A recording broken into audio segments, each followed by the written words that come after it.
السلام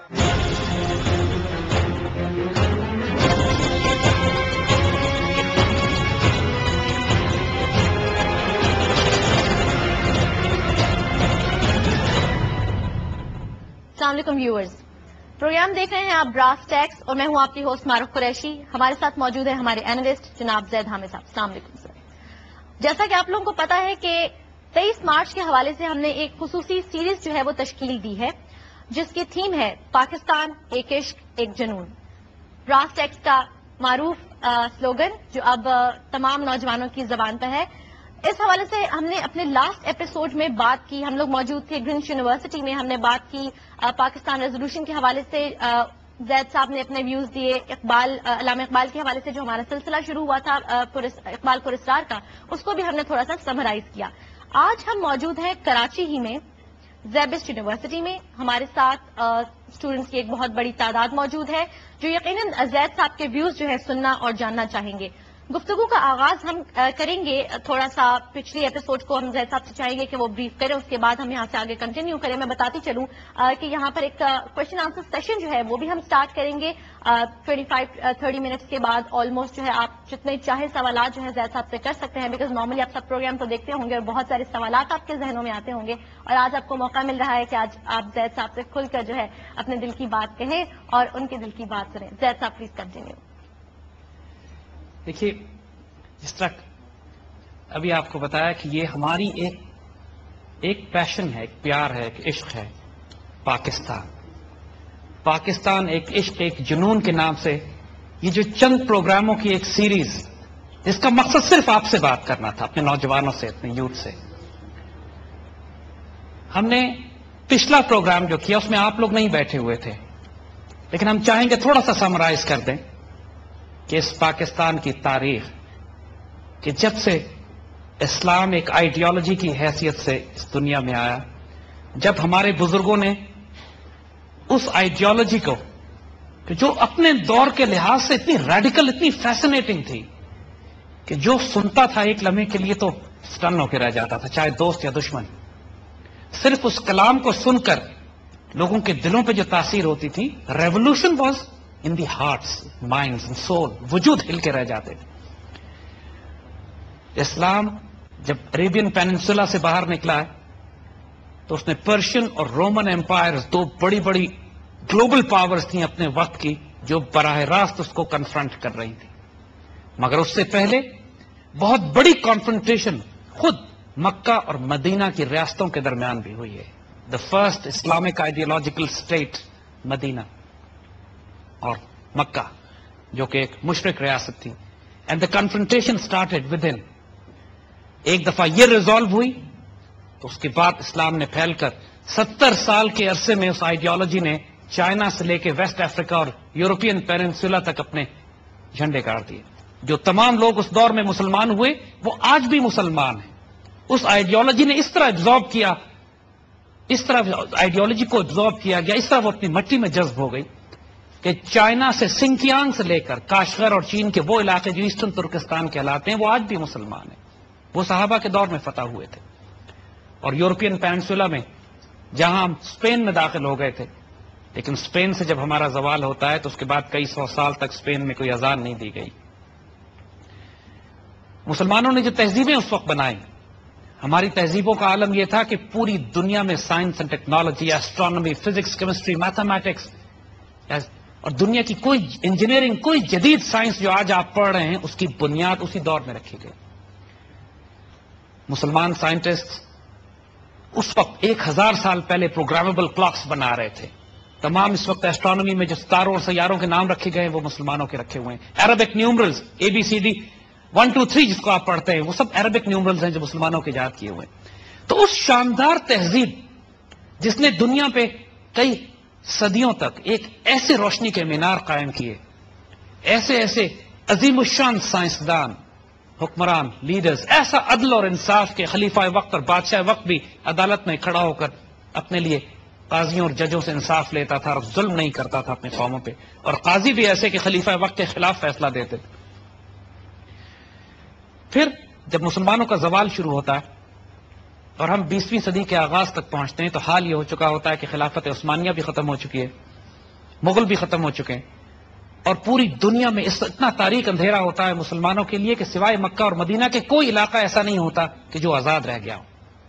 اور اس تاریک دور میں اللہ تعالیٰ تحفے کے طور پر علامہ اقبال کو بھیجتے ہیں.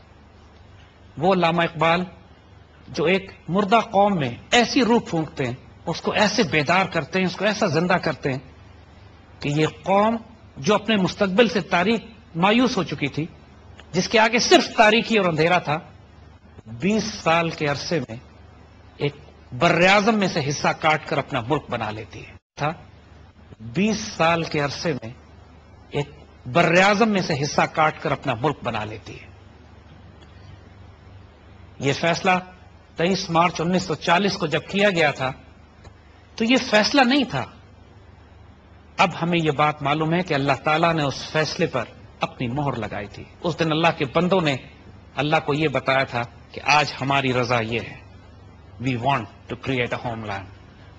اور پھر 7 سال کے بعد اللہ نے 14 اگست 47 میں ہمیں تحفے کے طور پر یہ پاکستان دیا. علامہ اقبال نے جس طرح اس قوم کو بیدار کیا، جیسے ہمارے بزرگوں نے ان کے مشن پر لبیک کا، اور جو انقلاب برپا کیا سوچوں میں، فکروں میں، لوگوں کی تصورات زندگی تبدیل کر کے رکھتی ہے. وہ بھی دور اسی وقت کا تھا جب زوال ہوتا ہے کسی قوموں کا، ملتوں کا اور امتوں کا، تو لوگ اسی تمام فتنوں میں پڑتے ہیں. آؤ تمہیں سنائیں تاریخ امم کیا ہے، شمشیر الصنع اول طاؤس و رباب آخر. ہم تم کو یہ بتائیں کہ قوموں کا زوال کیسے ہوتا ہے. شروع میں ان کے باپ دادا بزرگ اپنی غیرت اور عزت کی حفاظت کے لیے تلواریں ہاتھ میں لے کے رکھتے ہیں، اور آخر میں ان کی آنے والی نسلیں عیاشی، برائی، بدکاری اور شراب میں پڑ جاتے ہیں. اس طرح قوموں کا زوال ہوتا ہے. تمہیں سنائیں تاریخ امم کیا ہے، شمشیر الصنع اول طاؤس و رباب آخر. ہم جس دور میں تھے نا، جب علامہ اقبال کو اللہ تعالیٰ نے تحفے کے طور پر بھیجا، وہ مسلمانوں کے لیے طاؤس و رباب کا دور تھا. زوال ایسے ہی تو نہیں آیا ہمارا. وہ شاندار تہذیب جس نے پوری دنیا کو روشنی کے مینار دیے تھے، خود گھپ اندھیروں میں اس طرح گم تھی کہ نظر نہیں آتا تھا کئی 100 سال تک کچھ ہو سکے گا. اس وقت ایک تاریخی معجزے کی ضرورت تھی، ایک جنون، ایک دیوانگی، ایک عشق کی ضرورت تھی. اور ایک ایسے ماحول میں جس میں ناممکنات نظر آتا تھا کہ مسلمان کبھی اٹھ بھی کھڑے ہو سکتے ہیں. How can it be possible? خلافت عثمانیہ ٹوٹ چکی تھی، خلیفہ کو ایگزائل کر دیا گیا تھا، ایک خلافت سے 57 ممالک نکال دیے گئے تھے. مسلمانوں میں غداروں کا یہ عالم تھا کہ علامہ اقبال دکھ سے کہتے ہیں کہ ہاشمی بیچ رہا ہے آبروئے دین مصطفیٰ، خاک خون میں لٹ رہا ہے ترکمان سخت کوش. مسلمان آپس کی غداریوں میں لگے ہوئے. وہ حالات اس سے زیادہ تاریخ دور امت مسلمہ کی تاریخ میں کبھی نہیں آئے تھے. اور اس دور میں جب ایک پیغام نکلتا ہے ایک فقیر اور ایک درویش کی طرف سے، سبق پھر پڑھ، صداقت کا، عدالت کا، شجاعت کا، لیا جائے گا تجھ سے کام دنیا کی امامت کا، تو people thought he is insane, it's not possible. یہ دیوانگی اور جنون کی بات کرتے ہیں. جب اس وقت برٹش امپائر پہ سورج طلوع نہیں ہوتا، غروب نہیں ہوتا تھا، اس وقت وہ بابا کہتا ہے کہ اعجاز ہے کسی کا یا گردش زمانہ، ٹوٹا ہے ایشیا سے سحر فرنگیانہ. How can it be possible? Quaid Azam سے بڑھ کر بریلینٹ پولیٹیشین پچھلے 200 سال میں مسلمانوں نے پیدا نہیں کیا. اور قائد اعظم علامہ اقبال کے بارے میں کہتے ہیں کہ مجھے جو کچھ میں ہوں اقبال نے بنایا ہے. وہ میرے روحانی مرشد بھی ہیں، میرے آئیڈیالوگ بھی ہیں، میرے ویژنری بھی ہیں، میرے تھنکر بھی ہیں، اور میرے پیچھے ایک روحانی طاقت بھی ہے جو مجھے کھڑا کر کے. اور جب پاکستان ریزولوشن پاس ہوئی تو قائد اعظم نے کہا کاش آج علامہ اقبال میرے ساتھ ہوتے، ہی بڑا بین سو ہیپی. وہ ان کو ساتھ لے کے، اس مشن کو ساتھ لے کے چلے تھے.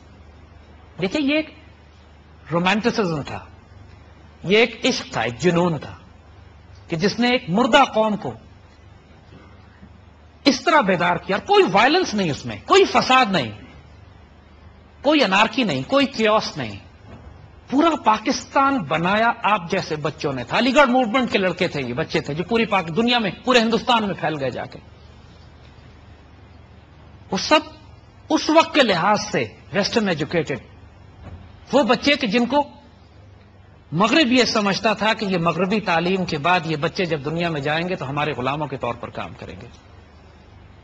لیکن اسی مغربی تعلیمی نظام سے ایک قائد اعظم اور ایک علامہ اقبال نکلتے ہیں.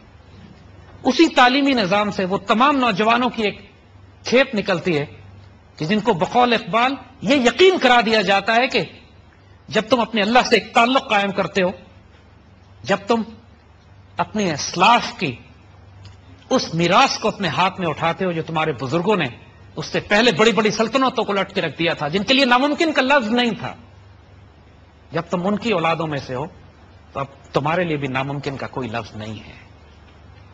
And you can achieve the impossible. اگر تم سے کہا جائے ستارے توڑ کے لانے تو تم صرف مسکرا کے کہو it can be done, there is nothing impossible for me. یہ کانفیڈنس، یہ فیتھ، یہ بلیف کہ ایک طرف برٹش امپائر ہے جس پہ سورج غروب نہیں ہوتا، اور ایک طرف 10 گنا زیادہ ہندو زائنسٹ فورسز ہیں جو اعلان کر چکی ہے کہ انگریزوں کے جانے کے بعد ہندوستان صرف ہندوؤں کے لیے ہوگا، مسلمانوں کو شدی تحریک کے ذریعے ہندو کر دیا جائے گا، مسجدوں پر پابندی ہے، وندے ماترم پڑھنا پڑے گا، اردو زبان ختم کر دی جائے گی، سنسکرت کا آغاز کیا جائے گا، اور گائے کی قربانی پر پابندی لگا دی جائے گی. دوسرے لفظوں میں، جس طرح اسپینش انکوزیشن کے بعد 800 سال مسلمان جب اسپین پر حکومت کرتے ہیں، ایک عیسائی، ایک یہودی کو قتل نہیں کیا جاتا، کوئی ریلیجس پرسیکیوشن نہیں ہوتی. لیکن جب 1492 کے بعد اسپین سے مسلمان نکالے جاتے ہیں تو 150 سال ایسی پرسیکیوشن ہوتی ہے. جائیے ڈکشنری میں تلاش کیجئے، گوگل پہ سرچ کیجئے اسپینش انکویزیشن کیا چیز تھی. بدترین ظلم انسانیت کے ساتھ کہ ایک پورے کانٹیننٹ سے مسلمانوں کو اس طرح، اور یہودیوں کو بھی اس طرح نکالا گیا کہ 300 سال تک اس کے بعد اسپین میں کوئی اذان نہیں دی گئی. جب علامہ اقبال قرطبہ کی مسجد میں جاتے ہیں تو وہاں جا کے انہوں نے وہاں گائیڈ سے پوچھا کہ میں یہاں اذان نماز پڑھنا چاہتا ہوں. اس گائیڈ نے کہا اجازت نہیں ہے. اقبال نے بڑے دکھ سے اس سے کہا کہ تم یہ کیسے ہمارے ساتھ سلوک کر سکتے ہو کہ جب ہم حکومت کرتے تھے ہم نے تو تمہیں نماز سے نہیں روکا تھا. پھر وہ شرمندہ ہو گیا، کہتا میں جی پوچھ کے آتا ہوں. وہ اپنے سپیریئر سے پوچھنے گیا، پیچھے اقبال نے اذان بھی دی اور نماز بھی پڑھی. اور وہ تصویر شاندار اقبال کی آج بھی آپ کو لائبریریز میں ملتی ہے کہ جہاں اقبال مسجد قرطبہ میں بیٹھ کر نماز ادا کر رہے ہیں. 300 سال کے بعد پہلی نماز. جی زید صاحب، گفتگو کا جو سلسلہ ہے ہم وہی یہیں سے جاری رکھیں گے. فی الحال ویورز وقت ہوا چاہتا ہے ایک چھوٹی سی بریک کا. بریک کے بعد دوبارہ حاضر ہوتے ہیں.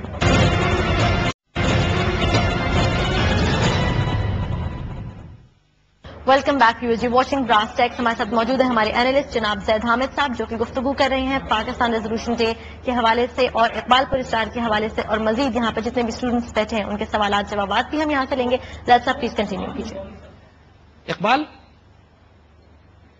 Can you even imagine the romanticism of it کہ جب آپ طارق بن زیاد کی فورسز میں ہوں اور you are crossing the Mediterranean, African coast سے نکل کر آپ یورپ میں لینڈنگ کرتے ہو، you have reached new continent, صرف 12,000 کی فوج آپ کے ساتھ ہے، آگے ایک میسو آرمی آپ کا انتظار کر رہی ہے. طارق پیچھے مڑ کر کہتے ہیں کشتیوں کو آگ لگا دو، we are not going back.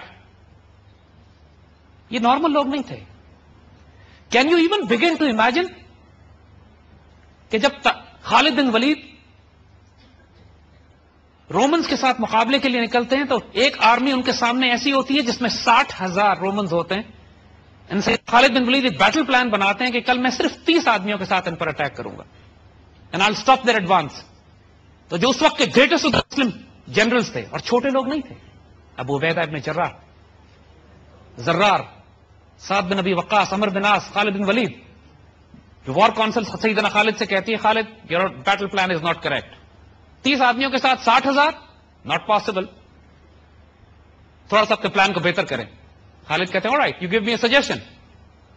War council کہتی ہے 30 آدمی بہت کم ہے 60,000 کے مقابلے میں، آپ 60 لے جائیں. Those were not from this world. سلطان محمد فاتح 1453 میں قسطنطنیپل کیپچر کرتے ہیں. قسطنطنیہ جس کو کیپچر کرنے کے لیے حضور نے بشارت دے دی تھی کہ جو فوج کیپچر کرے گی وہ فوج بھی جنتی ہے، اس کا امیر بھی جنتی ہے. سلطان محمد فاتح جب اپنے نیول فلیٹ کے ساتھ قسطنطنیپل کے شہر پہ، آج بھی استنبول کا شہر جو ہے، ٹرکی میں جائیے استنبول کا شہر دیکھیے، one of the most beautiful cities in the Muslim world, most mesmerising. حضرت ابو ایوب انصاری کے مزار استنبول میں موجود ہے جو حضور کے میزبان تھے مدینے میں، جن کے گھر کے باہر اونٹنی رک گئی تھی حضور کی جا کے. And he is buried in Istanbul. Why? اس لیے کہ حضور نے بشارت دی تھی کہ جو فوج استنبول کیپچر کرے گی وہ جنتی ہوگی. اور مسلمان ویو آفٹر ویو جا کے استنبول کیپچر کرنے کی کوشش کرتے رہے. یہ نصیب سلطان فاتح کا تھا. جب سلطان فاتح سے کہا کہ سمندر کے آگے چینز لگی ہوئی ہیں اور آپ جا کے کیپچر نہیں کر سکتے، تو اس نے کیا جواب دیا؟ انہوں نے میرا سمندر کا راستہ روک دیا، میرا نیول فلیٹ کانسٹینٹینوپل کے قریب نہیں جا سکتا سمندر کے راستے. آئی ڈونٹ کیئر، میں بحری جہازوں کو خشکی کے راستے گزار کے لے جاؤں گا. Can you even begin to imagine what he did? بحری جہاز خشکی پہ چڑھا دیے اور 7 میل خشکی پہ گھسیٹنے کے بعد اگلے دن کانسٹینٹینوپل کی دیواروں کے باہر کھڑا اٹیک لانچ کر رہا تھا. Those were not from this world. حضرت سعد بن ابی وقاص کی آرمیز جب ایران کیپچر کرنے کے لیے جاتی ہیں تو آگے ایک طوفانی دریا ہوتا ہے جس میں ممکن نہیں ہوتا کہ کوئی فوج اس دریا کو پار کر سکے. پہلی طرف پرشین فورسز ہوتے ہیں and Persians are very happy. مسلمان کراس نہیں کر سکتے اس دریا کو. سیدنا سعد اپنی فوجوں کی طرف دیکھتے ہیں and they all look at their commander in chief and say آپ کا جو حکم. And commander in chief says we are going in the river. مگر اس سے پہلے کیا کرتے ہیں؟ This is the stunning part. دریا کو حکم دیتے ہیں ہم اللہ کے رسول کی فوج ہے، ہمارا نقصان نہیں ہونا چاہیے. This is the fate they had. Even nature observe their orders. فطرت ان کی بات سنتی تھی. دریا ان سے خوف کھاتے تھے، پہاڑ سے مٹ جاتے تھے. اور یہ ہے وہ راز جو اقبال نے اپنے مشہور شعر میں کہا ہے، یہ غازی یہ تیرے پراسرار بندے جنہیں تو نے بخشا ہے ذوق خدائی. پراسرار لوگ تھے وہ، mysterious people. This is what Iqbal did. This was his magic. انہوں نے یہی بات اس وقت کی جنریشن کو سمجھا دی تھی کہ تم انہی کے بچے ہو. خالد، طارق، ٹیپو تمہارے اسلاف بزرگوں میں سے ہیں. تمہارے اندر بھی وہی فائر پاور ہے جو ان کے پاس تھی. ان کا بھی وہی اللہ ہے جو تمہارا تھا. ان کے بھی وہی رسول تھے تمہارے ہیں. اور ان کے ساتھ بھی جو اسپرچل فورسز تھیں وہ تمہارے ساتھ بھی ہیں. There is nothing impossible for you.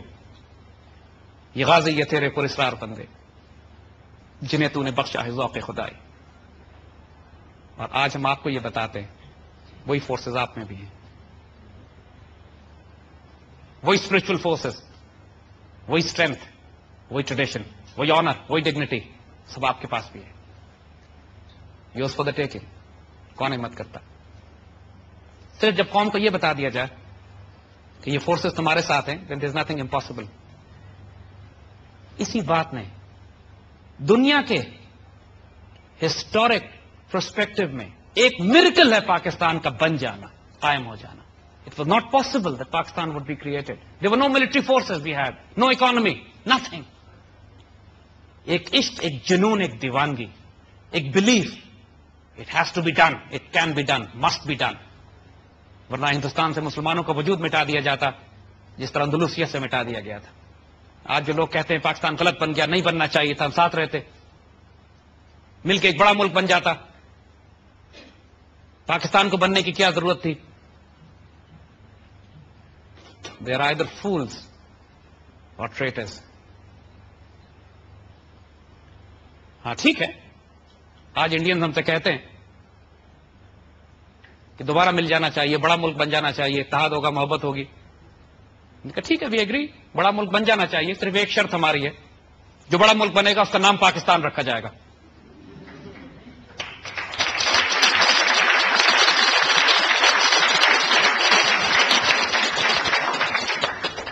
At that time جب قائد اعظم نے یہ کہا تھا نا کہ مجھے اگر ایک ماچس کے ڈبے پہ بھی پاکستان مل جائے تو میں لے لوں گا، اس لیے کہ جیوگرافی ڈز ناٹ میٹر.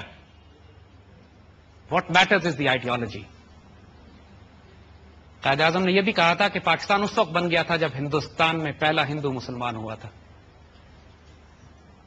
دیکھیے، پاکستان دنیا میں مدینے کے بعد دوسرا اسلامی نظریاتی ملک تصور کیا جاتا ہے، اور ہم ہیں.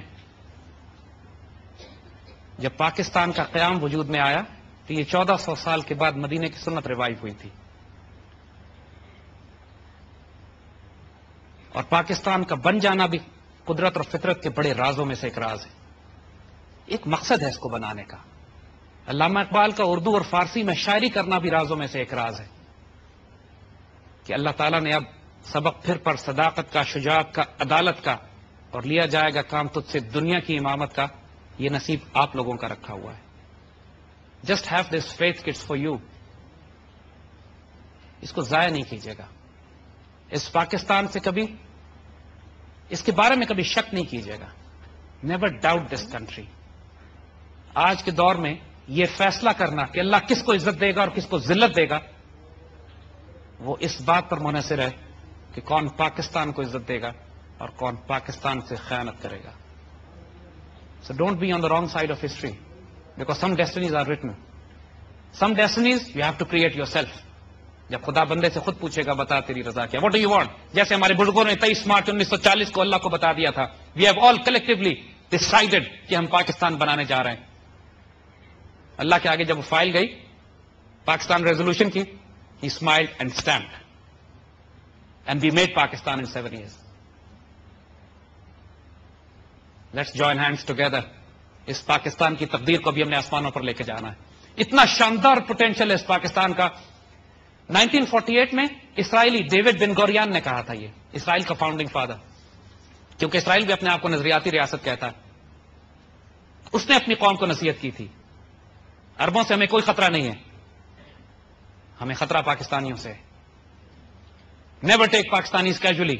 جو مرضی طریقہ تمہارے ہاتھ میں آئے پاکستان کو تباہ کرنا ہے, کیونکہ اگر پاکستان بچ گیا تو اسرائیل تباہ ہو جائے گا. آپ کے دشمن آپ کے پوٹینشل کو جانتے ہیں. کبھی اس غلط فہمی میں نہ رہیے گا کہ اسرائیل ہمارا دوست ہو سکتا ہے, یا ہمیں اسرائیل کو تسلیم کر لینا چاہیے. ہم یہاں پر اب آپ سے سوال لیں گے. بہت شکریہ زید صاحب. زید صاحب نے جیسا کہ کہا کہ some destinies are written well some destinies you have to make. اس کے ساتھ ہی ہم لیں گے ایک شارٹ بریک, اور بریک سے ہم جیسے ہی واپس آئیں گے ہم کوشچن آنسر سیشن جو ہے اس کو شروع کریں گے. چھوٹی سی بریک لیجیے.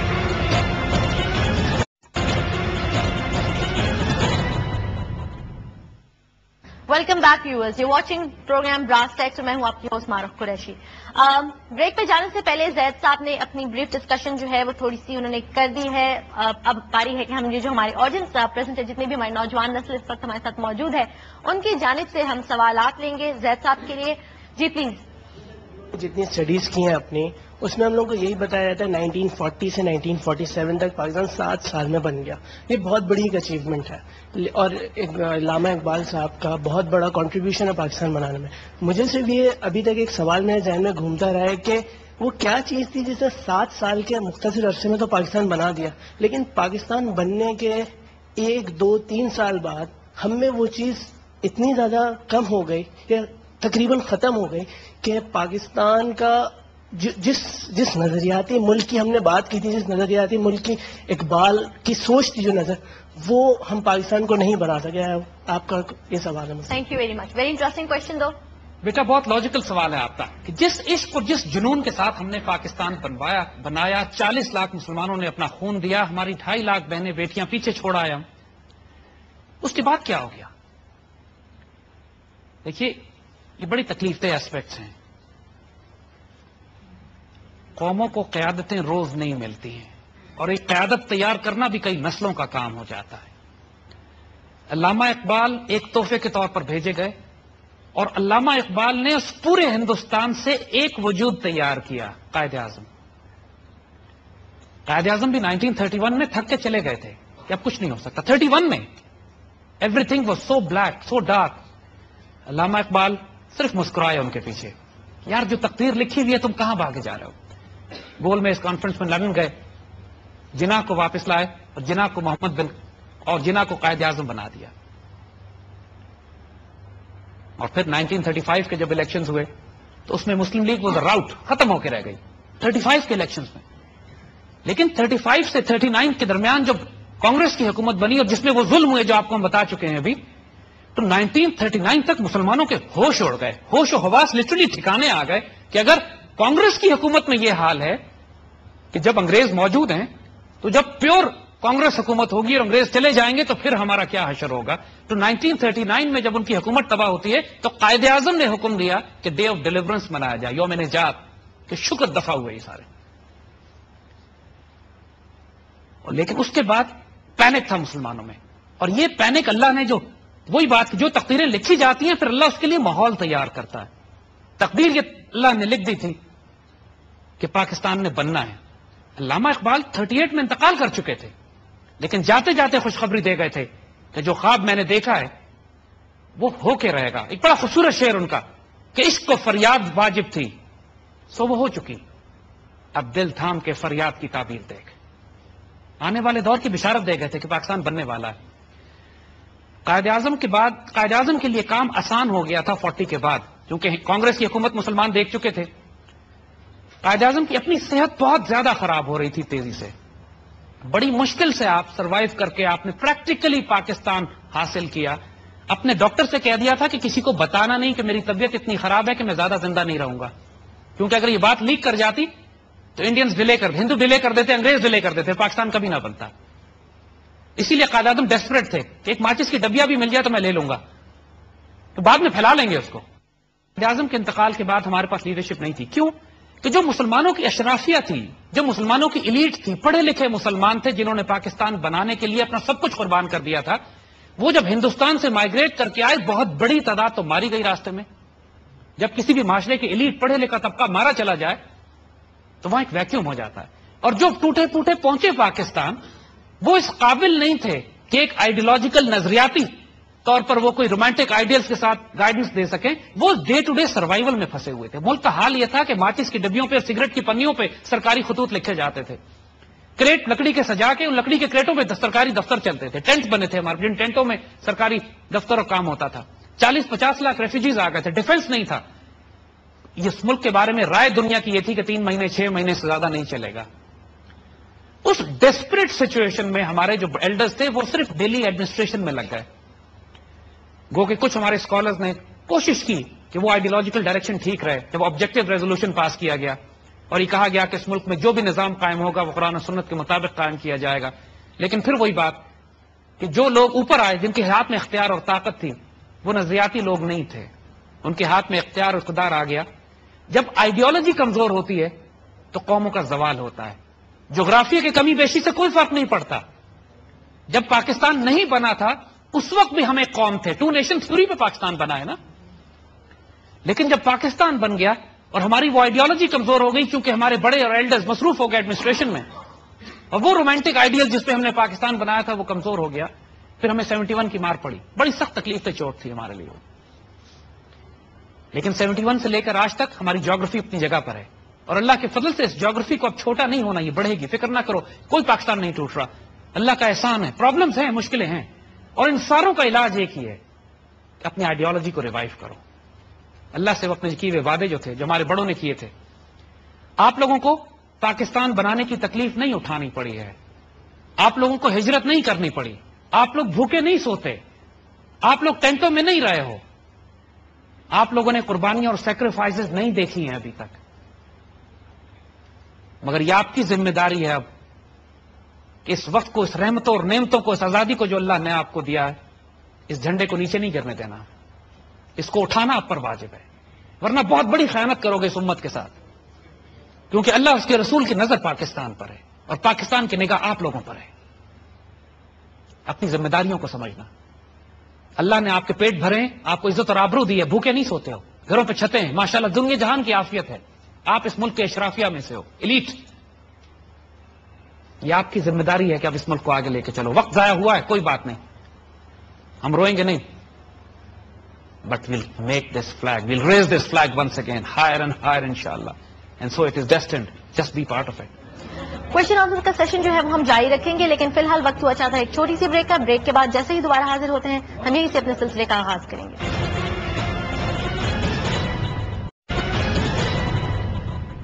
Welcome back viewers. بتاتے چلے ہم آپ دیکھ رہے ہیں براس ٹیکس کی اسپیشل ایپیسوڈ جو کہ ترتیب دی گئی ہے 23 مارچ, اور پاکستان کی جو براس ٹیکس کی جو تھیم ہے پاکستان ایک عشق ایک جنون, اس کے حوالے سے سوالات جوابات کا سلسلہ ہم نے شروع کیا ہوا ہے. دیکھتے ہیں کہ ہمارے پاس اگلا سوال کیا ہے. سر مائی کوشچن از کہ آپ کہہ رہے ہیں کہ آپ جو تاریخ ہسٹری کی ایک صحیح جو آپ کی اچھی تاریخ ہے اس کو دیکھیں, آپ رانگ سائڈ پہ نہیں جائیں تاریخ پہ. اور جو سر جو ہسٹری میں بکس میں پڑھتا ہوں یا جو ایک ریئل ہسٹری ہے جس میں دیکھتا ہوں کہ 20 یا 30 سال میں پاکستان کا ایک ایکول پارٹ وہ ہم سے جدا ہو جاتا ہے, ایسٹ پاکستان الگ ہو جاتا ہے, ٹھیک ہے. اور اسی تاریخ میں دیکھتا ہوں کہ 4 ملٹری ایلیگل ملٹری کوز میں پاکستان کے اوپر دیکھتا ہوں, ٹھیک ہے, تو اس چیز کو سر کیسے جسٹیفائی کریں؟ یا ہماری آئیڈیالوجی اتنی اسٹرانگ تھی پاکستان کی, تو ایسٹ پاکستان سر کیوں ہم سے جدا ہو گیا؟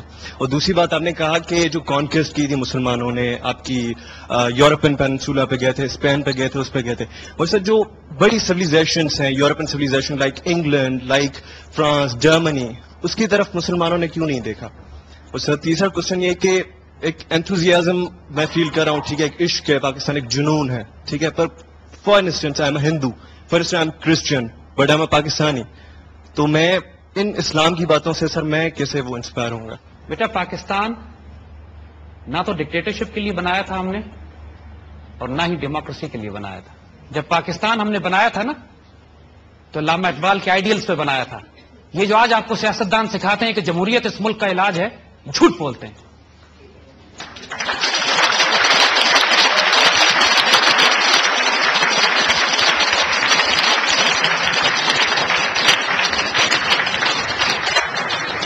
ان میں سے کوئی بھی علامہ اقبال سے بڑا دانشور نہیں ہے. علامہ اقبال نے جمہوریت کی دھجیاں اڑا کے رکھ دی تھی, دوسری طرف ڈکٹیٹرشپ کو بھی اڑا کے رکھ دیا تھا. ہم کافر نہیں ہیں بچے, ہمارے پاس اپنا دین موجود ہے, اور ہمارے دین میں ایک نیا نظام حکومت ہے جس کو اقبال نے اسپرچل ڈیموکریسی کہا تھا یا بیناولنٹ ڈکٹیٹرشپ کہا ہے. ہمارے ہاں ویسا عدل ہوتا ہے کہ سیدنا عمر سے بھی ایک بڑھیا پوچھ سکتی ہے کہ عمر آپ 2 چادریں کہاں سے لائیں. اور ہمارے ہاں ایسے ڈکٹیٹرز ہوتے ہیں صلاح الدین ایوبی کی طرح کہ جو پورے ملکوں کو فتح کر کے معاف کر دیتے ہیں ان کے دشمنوں کو, اور وہاں کی عیسائی عورت کا بچہ گم جائے تو سلطان صلاح الدین آنسوؤں سے روتا ہے. اس سے بہتر کوئی مثال انصاف کی کائنات میں کوئی پیش کر سکے؟ تو ہماری سب سے بڑی دقت یہ ہوئی کہ ہم نے جس آئیڈیالوجی پر پاکستان بنایا تھا اس کو ہم گما بیٹھے تھے. اس لیے فساد ہیں, ڈیموکریسی بھی فساد ہے, ڈکٹیٹرشپ بھی فساد ہے.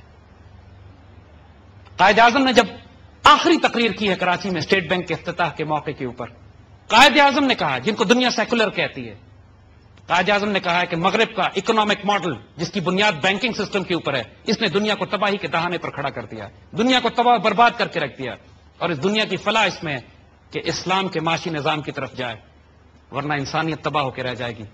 اسلام کا معاشی نظام جس کی بنیاد بیت المال کے اوپر ہے, بینکنگ پہ نہیں. اسی طرح ہم کو ایک نیا آرڈر چاہیے, نیا آئیڈیالوجیکل آرڈر, وہ جو ہم بھول بیٹھے, جو ہم گما بیٹھے تھے, جو ہم نے وعدہ کیا تھا اللہ سے جس کا. اس ملک پر عدل کی ضرورت ہے, انصاف, محبت, پیار, ایسی محبت, ایسا حکمران جس کو نگاہ بلند ہو, سخن دل نواز ہو, جاں پر سوز ہو, چاہے وہ جمہوری طریقے سے آئے یا فوجی ہو, اس سے کوئی فرق نہیں پڑتا. جب تک وہ اللہ اس کے رسول کا حکم قائم کرے, انصاف قائم کرے, عدل قائم کرے, آپ کی عزت اور آبرو اور غیرت کی حفاظت کرے, اور آپ کے دشمنوں کے سامنے چٹان بن کے کھڑا ہو کہ آپ سکون سے اپنے گھروں میں آرام سے رہ سکے. کسی قرآن میں نہیں لکھا اس ڈیموکریسی کے ذریعے اللہ کا دین نافذ کیا جائے گا. پہلی بات, جس وقت مسلمانوں نے اعلیٰ ترین تہذیب بنائی دنیا میں, جس وقت اسپین میں ایک ایک گلی پہ رات کے وقت چراغاں کیا جاتا تھا, سوشل ویلفیئر اسٹیٹ تھی, جسٹس تھا, عدل تھا, انصاف تھا, یہودیوں اور عیسائیوں کو اتنی پناہ ملتی تھی کہ دنیا میں انہیں کہیں پناہ نہیں تھی. پوری عیسائی دنیا میں یہودیوں کو پرسیکیوٹ کیا جاتا تھا, مسلمانوں کے یہاں یہ پناہ حاصل کیا کرتے تھے. ہماری تاریخ اس بات کی گواہ ہے, جب اسپین سے نکالا گیا مسلمانوں کو اور یہودیوں کو اسپینش انکویزیشن کے بعد, تو یہودی خلافت عثمانیہ میں آ کے پناہ لیا کرتے تھے.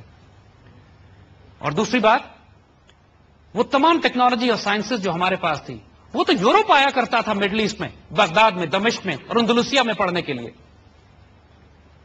اور وہ حال لٹرلی یہ تھا, پورا یورپ ڈارک ایجز میں تھا.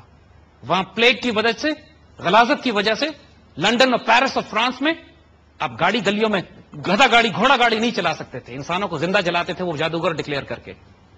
لٹرلی وہ سٹون ایج میں تھے جب ہم لوگ اس وقت کے لحاظ سے چاند پہ پہنچے ہوئے تھے. ایک بات ہم آپ کو بتائیں, برنارڈ شاہ سے کسی نے کہا تھا یہ کہ اگر مسلمان اسپین سے نہ نکالے جاتے تو کیا ہوتا. آئی ایزیوم یہ برنارڈ شاہ کا اسٹیٹمنٹ ہے, but needs to verify this, but still one of the western philosopher who said. پوچھا گیا کہ اگر مسلمان اسپین سے نہ نکالے جاتے تو کیا ہوتا. کہتے کچھ نہ ہوتا, انسان چاند پر 100 سال پہلے پہنچ جاتا. یہ تھی ہماری تہذیب. ہم یورپ کے پاس کیا لینے جاتے, کیا تھا ان کے پاس کہ ہم ان کے پاس جاتے. جب وہ ہمارے پاس آئیں اور ہماری حکومتیں جب بنی ہیں خلافت عثمانیہ کے